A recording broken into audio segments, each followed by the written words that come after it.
Hello everybody, welcome back to another Noctas update. Today is the enchantment update, and the main effect of all of these changes in this update have to do with time to kill, which means that it will now take on average more hits to kill a player, and this allows both players to use their class's abilities in order to win the game. So with this update will come an enchantment rework, an anvil rework, some class changes, some gameplay changes, and changes to 2 rune events along with some other changes. I'm going to get right into the enchanting part, so here it is now. We decided to make everything a little bit more straightforward, so that way you can enchant 3 different kinds of items. So firstly, you can enchant weapons. Those go for axes and swords that you can find in the game. There's different costs depending on the attack damage of the weapon. So for example, if I wanted to enchant a stone axe, that would cost me 1 level for sharpness 1. And you'll get sharpness 1 every single time. Same goes for a wooden sword, that'll cost me 1 level. An iron axe and a stone sword will both cost 2 levels. A diamond axe and an iron sword will cost 3 levels. And you guessed it, a diamond sword will cost 4 levels to enchant with sharpness 1. You can also enchant a bow with power for 3 levels. And any armor piece for 1 level will always give you protection 1. Okay, so as for combining items, we have a new system and a fancy new GUI. So here's your input, here's your second input, and here's your output. And in order to use the anvil, you will need 2 of a sharpness 1 weapon to begin. You can go up to sharpness 4 for any weapon, but keep in mind that the total cost in terms of levels will begin to not be worth it after a while. So if you want an extended explanation and a chart that shows you how expensive it will be to go past sharpness levels like 2, 3, 4, you can realize that getting there is inefficient. But the most common use case would be combining 2 sharpness 1 weapons. So I'll show you those combinations now. So similar to the enchanting, the anvils have a base cost per combination depending on the attack damage. So if I wanted to combine 2 stone axes, sharpness 1 for example, I could get a sharpness 2 stone axe for only 2 levels, meaning that this sharpness 2 stone axe that's 6.5 attack damage will cost me a total of 4 levels, and I only need to find 2 stone axes, so that's pretty efficient. Same with the wooden sword. This will only cost me 4 total levels to get to sharpness 2. And you can see this in the chart that I provided in the description, the Excel document. So if we go to an iron axe, this is a 5 attack damage weapon, so it's going to cost a little bit more to enchant it with sharpness 2. Or actually to combine 2 enchanted weapons to get sharpness 2. Same goes with the stone sword. It costs 3. A diamond axe will cost 4. An iron sword will cost 4. And the diamond sword will cost 5. This is the most costly sharpness 2 combination, which will cost you a total of 13 levels to get up to this point. For higher sharpness levels, it's obviously going to cost more levels, and that's the intention. We don't really want you to get past, I would say, the stone sword sharpness 2 without major difficulties in your game. Alright, so now I'm going to do class changes, and if you want to see your favorite class, I'm literally just going to go in order of the list. And if you want to know, the only 2 classes that have not been touched are Miner and Enderman. If you are a main of a class that is not those 2, then you probably want to listen for your part. So first is Captain. We reduced the amount of boats from, basically you got 6, 8, 10 at 1 star, 2 star, 3 star, and now you get 4, 5, 6 at 1 star, 2 star, 3 star. And reducing the amount of boats lets you counter captain a little bit easier. The way to beat a captain is to get them to use all of their boats and fishing rod uses as soon as possible, so that later in the game they'll have to be way more conservative with these resources. And that will also go for a class like Shepherd. Obviously you want them to spawn their sheep and you pressure them. It's sort of the same thing. So that's what we did with captain. We reduced the amount of boats. Miner and Enderman are untouched, so if you're a Miner or Enderman main, don't worry about that. Rabbit, we have increased the number of rabbit spawn eggs from 2, 2, 3 at 1 star, 2 star, 3 star to 4, 5, 6. Rabbit took a big hit in the last patch, and a lot less people have been using it, but I still think it's good. But we're going to increase the amount of times you can use your jump boost in a game, and I think that'll be good because There are situations where it's very advantageous to use jump boost, but it is very risky if you do it wrong. And I like classes that increase this risk to reward feature. So I think that's a good thing. So for Lumberjack, we've increased the chance of resistance from 20 to 25. That means that 1 in 4 logs will give you resistance instead of 1 in 5.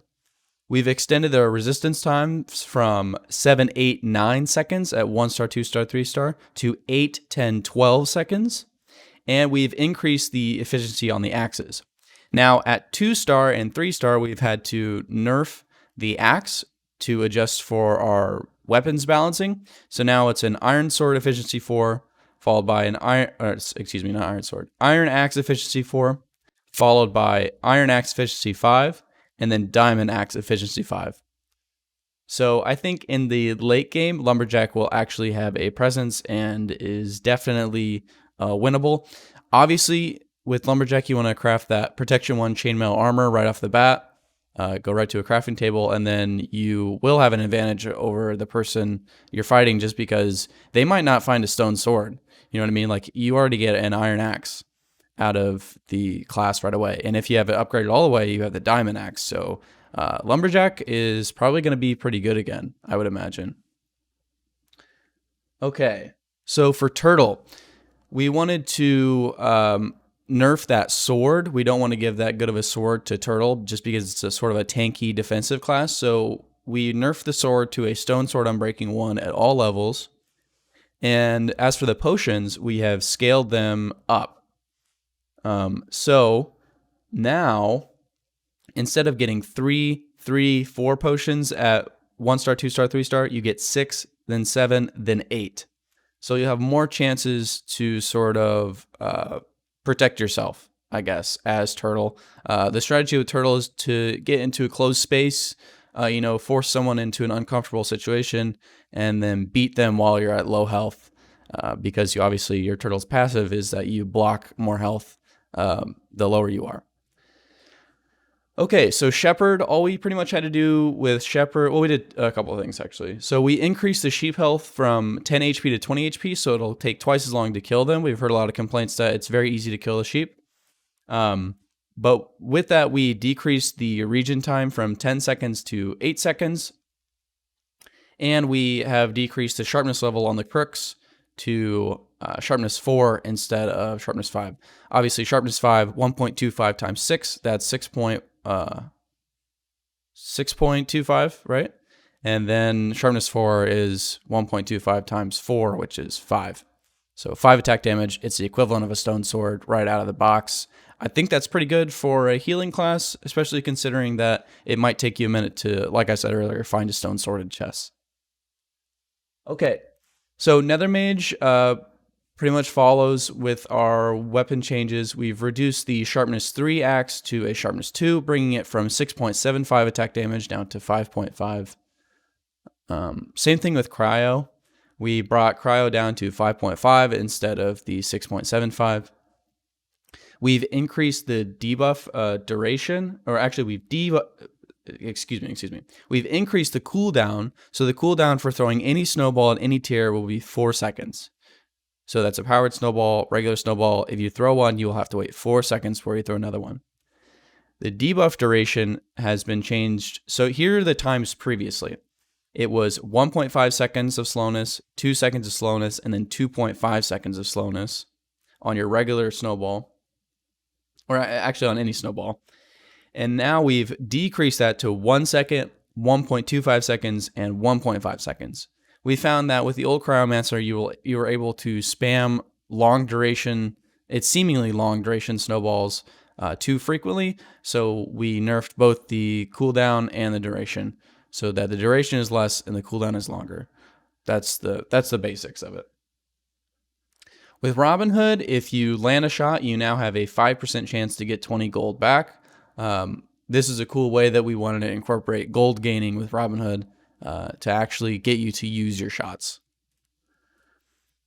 Okay, so with Bomber, we took off the diamond boots, and now they have iron boots with the insane with the same enchantments. We feel that Bomber gets an attack that can be really deadly if you land it properly, and it gets movement that's I would argue the best in the game, because you can go up, you can go across really fast, and I just don't think it needs the diamond armor on top of it. It's still extremely good. It's like, I would still recommend you use Bomber just because of how fun it is, but I just feel like it didn't need the diamond armor. So for Clown, we actually did a lot. So basically, we've removed the useless items from the item pool, but at the cost of removing the Sharpness and Unbreaking book and the diamond. So you can't get a Sharpness 1 book, you can't get a diamond, but you also can't get any useless items. We added a stick and an iron ingot to the pool, and we also added a 1 in 1,000 chance of something very special and interesting happening, and I'm not going to leak it, you just got to figure it out. But 1 in 1,000, it should happen pretty soon. Like I said earlier, Enderman, Untouched, and finally to Frankenstein. There was this strat where you could basically spawn in your golem and then teleport it, and that would give you effectively 2 targets, because once you spawn in the iron golem, it'll begin to target another player. And then if you teleport it right away, it wouldn't be on cooldown. So you would get 2 different targets at 2 different angles, and that was unfair. So what I'm saying is, as soon as you spawn it, it'll put it on an 8-second cooldown. And by the way, we changed the cooldown from 10 seconds to 8 seconds to adjust for another nerf with the class, which was a different strategy you could do, which was punching your iron golem. And I know it's my fault because I got everyone to start doing it when I played Frankenstein. But I decided, we decided it's a little bit unfair to be able to move such a big hitbox voluntarily. So now the golem has regular targeting, and you can't punch it forward. But the biggest thing with Frankenstein, why I think it's way better in this patch, is because it drops iron ingots. So it makes it very easy to get iron armor and iron swords, and it makes it very worth it to spawn it early and risk it dying, because one of the more valuable things you get out of Frankenstein is the iron.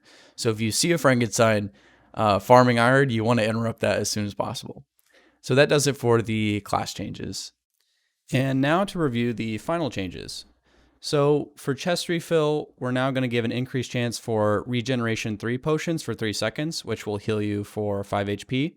These potions will have a 20-second cooldown, and this effectively is the replacement for Gapples in the game. Gapples we felt were too strong, there were too many of them. The absorption plus the regen 2 for 4 seconds was too much. So we're going to take away the absorption at a cost of being able to regenerate 5 HP relatively quickly every 20 seconds. And this will make it not worth it to like pre-pot or pre-gap or whatever. And I think it's generally more balanced. The XP you get from ores is very limited. This affects lapis, coal, and diamonds. When you craft a bow, it's now going to have 12 uses instead of 24. And the 75-second capture times on Contra and Altitude have been changed to 60 seconds. And finally, we've changed 2 random events. So for Payday, we've changed a lot of these items so that they're not overpowered, especially removing the Golden Apple and Sharpness 1 book. And you can see we have a lot of replacements. So for example, instead of 4 XP bottles, it's going to be 2. Tickler gets downgraded to 1 sharpness level. Diamond Sword is a Stone Sword Sharpness 1.